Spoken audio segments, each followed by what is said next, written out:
Hey everyone, welcome to my channel. If you enjoy content that's clear and actually helpful, don't forget to subscribe. I share videos you can really use. Let's get started. Adding attachments to your Outlook calendar events is simple, helping you share important documents directly with meeting participants. Here's how.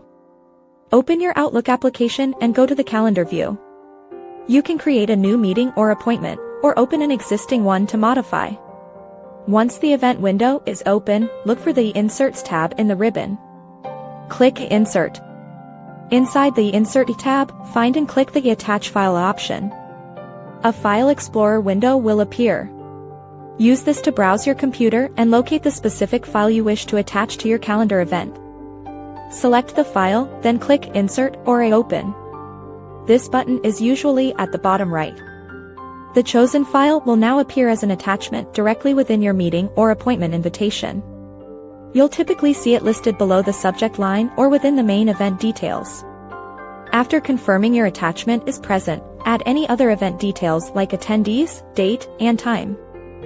Finally, click Send if it's a meeting invitation or Save and Close for a personal appointment. This finalizes your calendar event with the included attachment, ensuring everyone has immediate access to necessary documents from their invite. Thanks so much for watching. If you liked the video, tap the thumbs up, hit subscribe, and ring the bell so you don't miss anything new. See you next time.